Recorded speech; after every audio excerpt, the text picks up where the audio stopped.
பாலும் தெளிதேனும் பாகும் பருப்பும் இவை நான்கும் கலந்து உனக்கு நான் தருவேன். கோலம் செய் துங்கக் கரிமுகத்து தூமணியே நீ எனக்கு சங்கத் தமிழ் மூன்றும் தா. இந்த பாடல் ஔவையார் எழுதின பாடல். இது பிள்ளையார் வழிபாட்டில் இந்த பாடலை ஒன்ஸ் அப்பான் அ டைம் இது நானும் படிச்சிருக்கேன். அந்த காலத்தில் இது எல்லாருக்கும் தெரியும். ஆனால் இந்த காலத்தில் நிறைய பேருக்கு இந்த ஒரு பாடல் இருக்கிறதே தெரியாது பிள்ளைங்களுக்கு.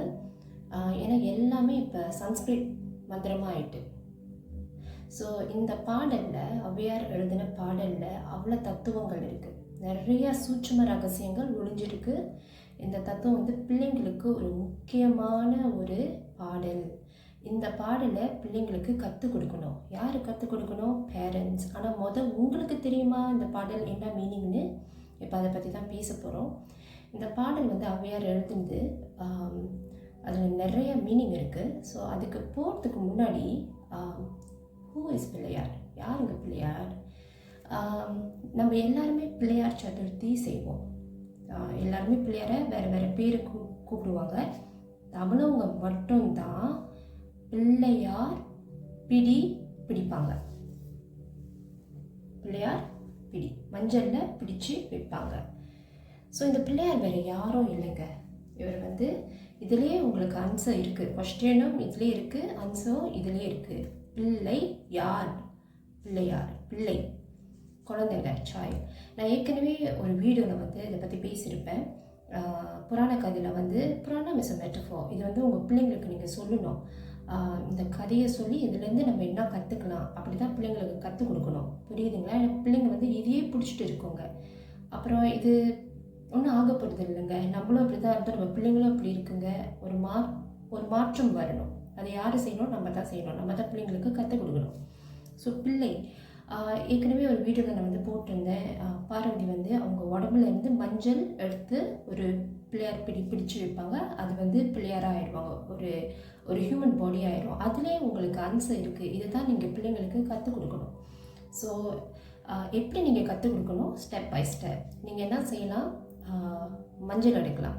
மஞ்சள் எடுத்து பிள்ளைங்கள்ட்ட கொடுக்கலாம். அது ஆம்பளை பிள்ளையோ பொம்பளை பிள்ளையோ அந்த மஞ்சள் எடுத்து அவங்கள இந்த பிள்ளையார் பிடியை பிடிக்க சொல்லலாம். நீங்கள் பிடிக்கிறதுக்கு பதிலாக அந்த பிள்ளைங்களை இந்த பிள்ளையார் பிடியை பிடிச்சு அதில் இருக்கிற தத்துவத்தை நீங்கள் அந்த பிள்ளைங்களுக்கு சொல்லிக் கொடுக்கலாம்.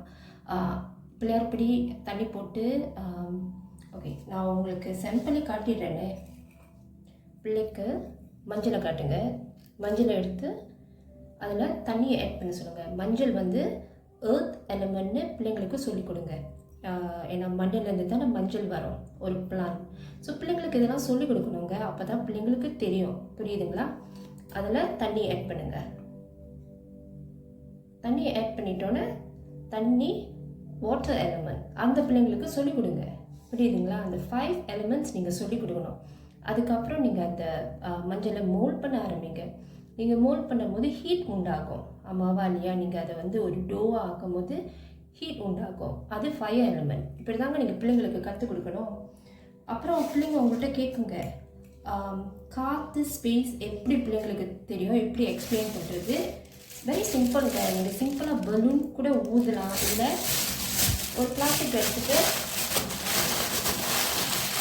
பிள்ளைங்கள்கிட்ட சொல்லுங்கள், நீ காற்றை பார்க்க முடியாது, ஆனால் இது உள்ளுக்க இருக்குது. நீங்கள் உங்களோட மெத்தடில் நீங்கள் பிள்ளைங்களுக்கு எக்ஸ்பிளைன் பண்ணாங்க. புரியுதுங்களா?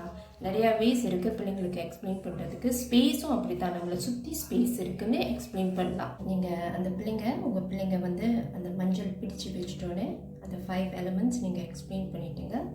ஸோ மஞ்சள் பிடிச்சு வச்சுட்டோன்னே நீங்கள் பிள்ளைங்கள்கிட்ட சொல்லலாம், இந்த மஞ்சள் பிடியில் எப்படி அந்த 5 எலிமெண்ட்ஸ் இருக்கோ அதே மாதிரி உன்னோட உடம்புலையும் அந்த 5 எலிமெண்ட்ஸ் இருந்துச்சு. நீ இப்படி தான் ஃபார்ம் ஆகுன. நீ ஃபார்ம் ஆகும்போது உனக்கு கண்ணுக்கு அது மூக்கு இல்லை, நீ இப்படி தான் ஒரு பிண்டமாக இருந்த. பிள்ளைங்க கேட்குங்க. ஏன்னா பிள்ளைங்களுக்கு பிக்சர்ஸை காட்டினா தான் அவங்களுக்கு புரியும். ஸோ நீங்கள் என்ன செய்யுங்க, கூகுள் பண்ணுங்கள். இப்போ தான் நிறையா விஷயங்கள் எதுக்கும் கூகுள் பண்ணுறீங்க. இது கூகுள் பண்ணி காட்டுங்க. Stages of pregnancy. ஸோ அதிலே போட்டிருப்பாங்க ஒரு பிள்ளை எப்படி ஃபார்ம் ஆகுது. ஃப்ரம் முதல் மாதத்துலேருந்து 9 மாதம் 10 மாதம் வரைக்கும் அதில் போட்டிருப்பாங்க. ஸோ அந்த பிக்சரை காமிங்க. ஃபர்ஸ்ட் மந்த்ல பிள்ளை இந்த மாதிரி ஒரு ராஃப்லி இப்படி ஒரு ஒரு ஒரு பிண்டம் மாதிரி தான் இருக்கும், தவிர அந்த ஷேப்லாம் உண்டாகாது லேட்டர் பார்ட், ரைட்? ஸோ இதெல்லாம் பிள்ளைங்களுக்கு காணுங்க. பிள்ளைங்களுக்கு தெரியணும், ஓ நான் இப்படி தான் அம்மாவோட வயிற்றில் எனக்கு இப்படி தான் நான் ஒரு ஒரு பிண்டமாக ஃபார்ம் ஆகுனேன் அப்படின்னு பிள்ளைங்களுக்கு எக்ஸ்பிளைன் பண்ணுங்கள். பிள்ளைங்களுக்கு பிக்சர்ஸ் காமிங்க, ஷேர் பண்ணுங்கள். அதுக்கப்புறம் அந்த மஞ்சளில் இந்த மஞ்சள் பிடியில் குங்குமம் வைக்க வைங்க, உச்சியில் குங்குமம் வைக்க வைங்க.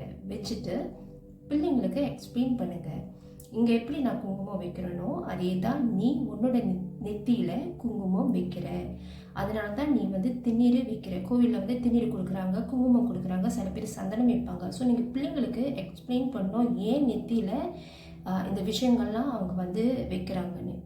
அதை சொல்லிவிட்டு நீங்கள் சொன்னோம், இந்த குங்குமம், விபூதி, சந்தனம் இதெல்லாம் வைக்கிறது உன்னோட மனோன்மணியை ப்ரொடெக்ட் பண்ணுறதுக்கு, உன்னோட தேர்ட் ஐ ப்ரொடெக்ட் பண்ணுறதுக்கு. ஸோ பிள்ளைங்க நிச்சயமாக அடுத்த கேள்வி கேட்குங்க, வாட் இஸ் மனோன்மணி கேட்குங்க, புரியுதுங்களா? ஸோ இந்த மனோன்மணி இந்த பாடலில் இருக்குது. இங்கே கேட்கலாம், எங்கம்மா இருக்குது? தூமணியே, ஓகே, துங்க கரிமுகத்து தூமணியே நீ எனக்கு சங்க தமிழ் ஒன்றும் தா. இந்த மணி தாங்க அவங்க தேர்ட் ஐ, அதை தான் அவையார் பேசுகிறாங்க. ஸோ இது சும்மா ஒரு பாடல் இல்லைங்க, இதில் அவ்வளோ தத்துவம் இருக்குது. ஆனால் இந்த மனோன்மணி, இந்த தூமணி, இதை பற்றி நீங்கள் பேரண்ட்ஸ் உங்களுக்கு ஏதாச்சும் தெரியுமா? இதுதான் உங்களோட ஹோம்ஒர்க். இதை பற்றி நீங்கள் திங்க் பண்ணிக்கிட்டே இருங்க, ஏன்னா இதெல்லாம் உங்களுக்கு தெரியணும். 2025 நீங்கள் வந்து புராணத்தையும் பிடிச்சிக்கிட்டு இருக்க முடியாது. ஸோ பேரண்ட்ஸ் நீங்கள் தெரிஞ்சுக்குங்க, அப்புறம் அவங்க பிள்ளைங்களுக்கு கற்றுக் கொடுங்க. இப்படி தாங்க நம்ம பிள்ளைங்களுக்கு கற்றுக் கொடுக்க முடியும். ஏன்னா பிள்ளைங்களுக்கு நிறையா கொஸ்டின் இருக்கும். இப்போ வந்து கேட்குதுங்க, வாட் இஸ் மனோன்மணி, அதுக்கப்புறம் கேட்குங்க, எப்படிமா சாமிக்கு எலிஃபண்ட் ஃபேஸ் இருக்குது கேட்குங்க. இப்போ உள்ள பிள்ளைங்க வந்து தேர் வெரி ஸ்மார்ட். ஸோ புரியுதுங்களா? ஸோ மற்றவங்க அவங்களுக்கு தப்பாக சொல்லி கொடுத்து மதம்னு ஒரு இதை வந்து பிள்ளைங்க மைண்டில் இம்ப்ரிண்ட் உண்டாக்குறதுக்கு பதிலாக நீங்களே பிள்ளைங்களுக்கு கற்றுக் கொடுக்க ஆரம்பிங்க. புரியுதுங்களா? இதை நீங்கள் உண்மையிலே செய்ய வேண்டிய ஒரு சூழ்நிலையில் இருக்கீங்க. ஸோ இதை பற்றி நீங்கள் திங்க் பண்ணுங்கள், ஹோம்ஒர்க் செய்யுங்க. மனோன்மணினா என்னன்னு நீங்கள் தெரிஞ்சுக்குங்க. இன்னொரு வீடியோவில் இதை பற்றி இன்னும் பேசுவோம். நன்றி, வணக்கம்.